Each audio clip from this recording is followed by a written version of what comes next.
अस्सलाम वालेकुम जी। आज के इस लेक्चर में मैं आपको सीरीज और पैरेलल कॉम्बिनेशन का एक सर्किट है तो आप स्क्रीन पे देख सकते हैं। इस सर्किट को सॉल्व कराना सिखाऊंगा और मैं इसके हर पॉइंट पे आपको पोटेंशियल भी, हर पॉइंट का पोटेंशियल भी बताऊंगा और हर रजिस्टर के थ्रू करंट भी बताऊंगा और एंड पे पावर कैलकुलेशन की बात भी करेंगे। ठीक है, तो सबसे पहले चलते हैं जी कि इस सर्किट पे अगर आप गौर करें, सबसे पहला काम हमारा क्या होगा कि इस सर्किट की टोटल रेजिस्टेंस हम निकालेंगे। ठीक है, टोटल रेजिस्टेंस निकालने के लिए सबसे पहले हम देखते हैं कि जी सर्किट में कौन सा सीरीज और पैरेलल कॉम्बिनेशन आपको नजर आ रहा है। आप देखें कि ये तीनों रेजिस्टर्स जो हैं, दिस वन और दिस वन, इनमें एक पाथ ऑफ करंट है, तो ये तो तीनों रेजिस्टर्स सीरीज में है। ठीक है, अब देखें इनके साथ ये रेजिस्टर सीरीज में नहीं है, ये और ये भी सीरीज में नहीं है क्योंकि इनमें एक पाथ ऑफ करंट नहीं है। इसका मतलब ये हुआ कि सबसे पहले हम इन तीनों रेजिस्टेंस की जो है रेजिस्टेंस फाइंड करेंगे, जो कि सीरीज में आपको पता है कि जी ऐड होते हैं, तो 2 + 3 5, 5 + 5 10। तो इन तीनों रेजिस्टेंस की रेजिस्टेंस को जब हमने फाइंड कर लिया तो हमारे पास सर्किट जो है कुछ इस तरह का बन जाएगा। दिस ये थ, ये इसी तरह रहेगा, ये इसी तरह रहेगा और ये इसी तरह रहेगा, और इन तीनों का जो सम आएगा उसको हम ऐसे लिख देंगे, वो इसके साथ पैरेलल में होगा। तो अब देख लें ये 10, ये क्या होगा जी, ये भी 10 है और ये बाकी 3 और 2। अब देख लें उसके बाद क्या है कि जी ये दोनों रेजिस्टर्स जो हैं ये पैरेलल में लगे हुए हैं। ठीक है, अ, वजह क्या है पैरेलल की, कि देखें इनके दोनों के एंड्स आपस में कनेक्टेड हैं और बीच में कोई इसके अलावा जो है यहाँ से जो करंट आ रहा है, यहाँ दो हिस्सों में डिवाइड होके फिर जो है वो करंट उसी तरह की फॉर्म में बन जाता है। तो इस तरीके से हम क्या करेंगे कि जी इनकी जो रेजिस्टेंस है पैरेलल में, आपको पता है कि जो रेजिस्टेंस का फार्मूला क्या होता है, 1/R। पैरेलल का फार्मूला होता है 1/R equivalent is equal to 1/R1 plus 1/R2। अगर दो हों तो हम ये भी कर सकते हैं कि जी R total is equal to product over sum. ठीक हो गया बच्चों। तो इसलिए आपके पास जो है इन दोनों का, जब दोनों इक्वल वैल्यू के रेजिस्टेंस पैरेलल में लगे हों तो उनका जो इफेक्ट होता है वो हाफ हो जाता है। तो सिर्फ 5 ओम रेजिस्टेंस जो है इनकी बन जाएगी। ठीक है, अब इन दोनों की 5 आ गई, 5, और फिर हमारे पास जो सर्किट बनेगा ना, ये सर्किट कुछ इस तरह बन जाएगा। अब पॉइंट जो है ना आपने ज़ाया नहीं करने। ठीक है, अब देखें इसका अगर आपके पास 5 बन गया है इन दोनों का, तो ये बाकी सर्किट आपका उसी तरह रहना चाहिए। तो ये 5, बाकी ये देख लें बैटरी भी वही उसी जगह पे 20। तो 3 + 5 8 + 2 10। सो टोटल रेजिस्टेंस अब इस सर्किट की कितनी है, आपके पास 10 ओम रेजिस्टेंस है। ठीक हो गया बच्चों। सो टोटल रेजिस्टेंस हमें पता चल गई। टोटल रेजिस्टेंस के बाद हम क्या करेंगे इसी सर्किट में, अब हम टोटल करंट फाइंड करेंगे। Got it. तो टोटल रेजिस्टेंस के बाद, टोटल रेजिस्टेंस आपने निकाल ली कि जी आपके पास टोटल रेजिस्टेंस आपके पास जो है वो कितनी थी, इनका 10, 5 और 10 ओम थी। ठीक है, तो मैं क्या करूंगा, अब टोटल करंट फाइंड करूंगा। टोटल करंट के लिए क्या फार्मूला होता है, आपको पता है कि जी current is equal to R total over जो बनता है वी, सॉरी, ये आपके पास बनता है V, V is equal to I R. So इससे हम ये रख सकते हैं, ओम लॉ से आई जो हम निकालेंगे वो V over R. So V total over R total will give you, V total is 20 over R total हमारे पास क्या बनी थी, 10 बनी थी। सो टोटल करंट जो है दैट इज 2 एम्पेयर। ठीक हो गया। अब करंट मुझे पता चल गया 2 एम्पेयर है। अब मैं क्या करता हूँ, इसी सर्किट को कुछ डिफरेंट नाम्स दे देता हूँ ताकि आपके लिए आसानी हो इसको अंडरस्टैंड करने में। देखें बच्चों, आपके पास देखें कि जी अब टोटल करंट 2 एम्पेयर आ गया है। इसको आगे फर्दर सॉल्व करने के लिए हम ये देख सकते हैं कि जी अगर लेट्स मैं इन पॉइंट्स को नाम दे देता हूँ, ए, बी, सी, डी, ई और एफ। ठीक है, अब हर पॉइंट का मुझे ये पता चल गया कि जी हर पॉइंट का, ताकि मैं आपको कोड कर सकूं कि किस पॉइंट को कैसे लेके चलना है। ठीक हो गया। अब टोटल करंट पता चल गया है, और टोटल करंट क्या है जी बच्चों, बैटरी से यहाँ से निकला है 2 एम्पेयर, और इस रजिस्टर में से 2 एम्पेयर जाएगा, यहाँ पे आके करंट आपका डिवाइड होगा। ठीक है, कुछ करंट आपका इधर जाएगा, लेट्स से इस करंट को मैं नाम दे देता हूँ I1 और इस करंट को नाम दे देता हूँ I2। ठीक है, I1 किरचॉफ लॉ के मुताबिक आई जो आने वाला करंट है that is 2 ampere, so that is I1 plus I2 जो है वो 2 एम्पेयर होगा। ठीक हो गया बच्चों। उसके बाद यहाँ करंट डिवाइड होके आगे सर्किट में, इस पूरे सर्किट में यहाँ से देखें, ये इन तीनों रेजिस्टेंस में से एक ही करंट जाएगा और ये इसमें से आ रहा है, इस पॉइंट पे दोबारा कंबाइन होंगे और इस रेजिस्टर में से दोबारा 2 एम्पियर आएगा। तो बैटरी से जितना करंट निकल रहा होता है इतना ही करंट जो है बैटरी में इंटर हो रहा होता है, ये आपने याद रखने वाली बात है। ठीक है जी। सो बैटरी से अगर 2 एम्पियर आपका करंट निकल रहा है तो 2 ही एम्पियर जो है वो करंट बैटरी में आ रहा होगा। ठीक हो गया। अच्छा जी। सो ये ये कहानी आपको समझ आ गई। उसके बाद हम बात करेंगे जी कि लेट्स से आपके पास अब जो है सबसे इम्पोर्टेंट चीज जो है वो ये है कि अब मैं हर पॉइंट की पोटेंशियल डिफरेंस आपको बताता हूँ। देखो बच्चों, ये जो पॉइंट है ना, ये 0 वोल्ट पे होगा। ठीक है, ये बैटरी का ग्राउंड है 0 वोल्ट पे। और जब आप इस डायरेक्शन में जाएंगे यहाँ से ऊपर, तो क्या होगा, पोटेंशियल में राइज आएगा।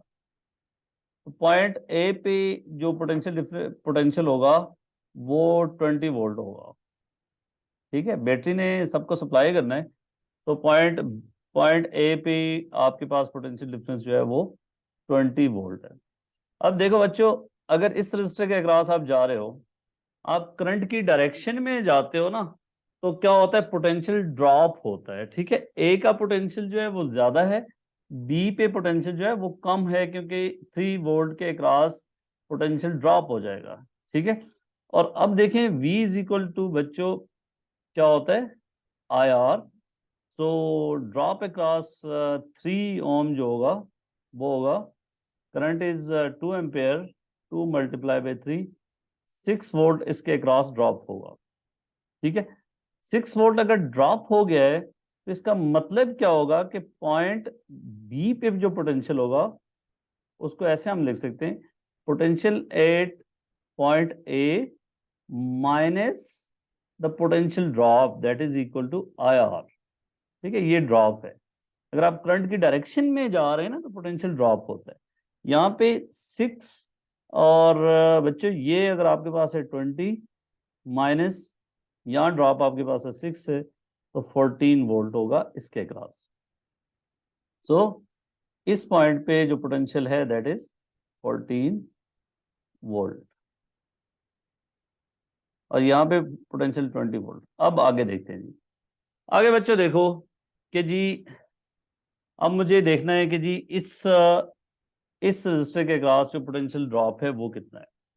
ठीक है, सबसे पहली बात, अब हम क्या करेंगे कि जी पॉइंट बी का आपको पोटेंशियल आ गया और हमें किस रजिस्टर का करंट पता है, हमें इस रजिस्टर का करंट पता है, इसका और इसका पता है। अभी इनके करंट हमें नहीं पता। ठीक है, हमने नहीं निकाले अभी तक। हम क्या करेंगे, इस लॉजिक को यूज करेंगे। अब करंट की डायरेक्शन यहाँ पे बच्चों इस रजिस्टर में से इस तरफ है, तो आप करंट के अपोजिट डायरेक्शन में जा रहे हैं। ठीक है, फ्रॉम F टू E। तो पोटेंशियल इंक्रीज होगा, यहाँ पोटेंशियल इंक्रीज होगा क्योंकि you are going to in the opposite direction of the current.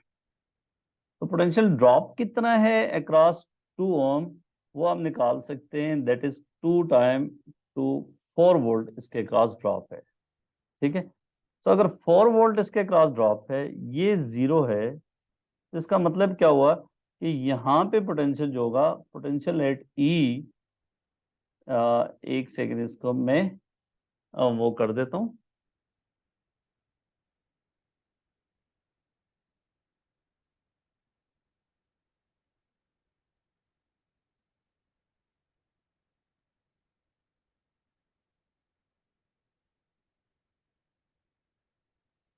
अच्छा बच्चों, ताकि सर्किट आपके सामने ही रहे। अब मैं क्या करना चाह रहा था कि जी potential at E is equal to potential at F और यहाँ पे प्लस I इंटू आर। जो ड्रॉप हुआ है, ठीक है, इसके खिलाफ। तो इस पॉइंट पे potential 0 plus 2 × 2 that is 4 volt. तो इस पॉइंट पे पोटेंशियल जो है दैट इज 4 वोल्ट जी ई पे। अब आप देख सकते हैं कि potential difference between point B and E कितना है, ठीक है। इधर 14 वोल्ट है, इधर 4 वोल्ट है। इसका मतलब है potential difference across this register जो है वो आपके पास अक्रॉस दिस 10 ओम रजिस्टर वो 14 माइनस 4 ओम है, दैट इज 10 वोल्ट है। Got it? 10 वोल्ट है। तो इसका मतलब क्या होगा कि अगर हम V is equal to IR वाली लॉजिक लगाएं, हमें करंट पता चल जाएगा that is V over R। तो V is 10 volt divided by R is 10, so 1 ampere current. So इस रजिस्टर में से इधर जो करंट आ रहा है दैट इज 1 एम्पेयर।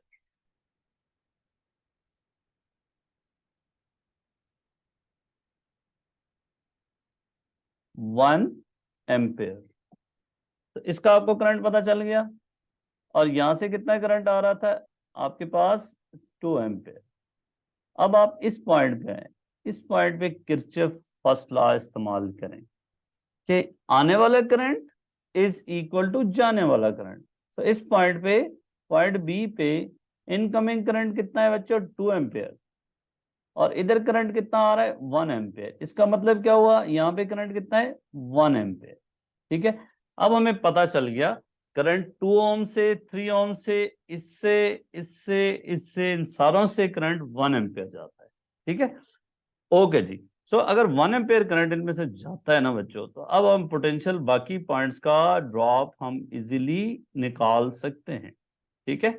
अब हम चलते हैं जी कि अब इस रजिस्टर के अक्रॉस पोटेंशियल ड्रॉप कितना होगा? 2 इंटू 1, 2 वोल्ट होगा। तो इसका मतलब क्या हुआ कि अब हम करंट की डायरेक्शन में जा रहे हैं, पोटेंशियल ड्रॉप होगा। 2 वोल्ट अगर ड्रॉप हो गया तो पॉइंट सी पे पोटेंशियल जो होगा वो कितना होगा? 12 वोल्ट होगा, ठीक है। अब सी से डी तक जाएंगे, कितना पोटेंशियल ड्रॉप होगा बच्चों? 3 × 1 3 वोल्ट। तो पीछे क्या रह जाएगा? यहाँ पे 9 volt potential at point D रह जाएगा, ठीक है। अब आप देख लें, क्रॉस वेरिफिकेशन कर लें, डी से जब ई जाते हैं, करंट की डायरेक्शन में जाते हैं, पोटेंशियल को क्या होना चाहिए? ड्रॉप होना चाहिए। कितने वोल्ट ड्रॉप होना चाहिए? 5 वोल्ट ड्रॉप होना चाहिए। तो 9 देखें इस पॉइंट का है, 4 इस पॉइंट का है, तो इसके क्रॉस कितना पोटेंशियल ड्रॉप हो रहा है? वही 5 वोल्ट पोटेंशियल ड्रॉप हो रहा है। आपने क्या कर लिया? हर पॉइंट का पोटेंशियल निकाल दिया, हर रजिस्टर के क्रॉस करंट निकाल दिया, ठीक है। अब आपको ये पता चल गया ना कि इस इधर 1 एम्पेयर आ रहा है, इस पूरे में क्या आ रहा है? 1 एम्पेयर हर जगह। यहाँ पे 1 एम्पेयर करंट आ रहा है, ठीक है। तो करंट आपने हर रजिस्टर का करंट निकाल दिया, हर रजिस्टर के अक्रॉस पोटेंशियल डिफरेंस निकाल दिया, और आपने टोटल करंट निकाल दिया, ठीक है। अब अगर आप बात करना चाहेंगे कि जी हर रजिस्टर के क्रॉस पावर डेसिपेशन क्या होगी, क्या है? करंट, वोल्टेज, ये तो हमें पता चल गए। और पावर डेसिपेशन निकालनी हो तो पावर का क्या फॉर्मूला होता है? Power is equal to I²R। ये क्यों लगा रहा हूं? मुझे हर रजिस्टर के थ्रू करंट पता है, मुझे हर रजिस्टर की वैल्यू पता है। सो अगर मैं इस रजिस्टर के क्रॉस 3 ओम के क्रॉस पावर निकालना चाह रहा हूं तो क्या होगी?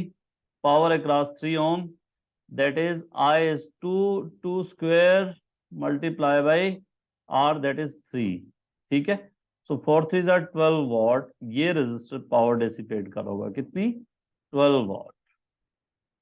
अच्छा, अगर कहा जाए जी टोटल पावर निकालनी पड़ जाए जो बैटरी डिलीवर कर रही है, वो कैसे निकालेंगे? वो होगा, बैटरी का आपको पता है ईएमएफ भी पता है और बैटरी की आपको वो भी पता है, ठीक है। सो बैटरी का करंट भी पता है। So total power by the battery होगी that is 20 multiply by I is 2, तो 40 वॉट जो है ये टोटल पावर है।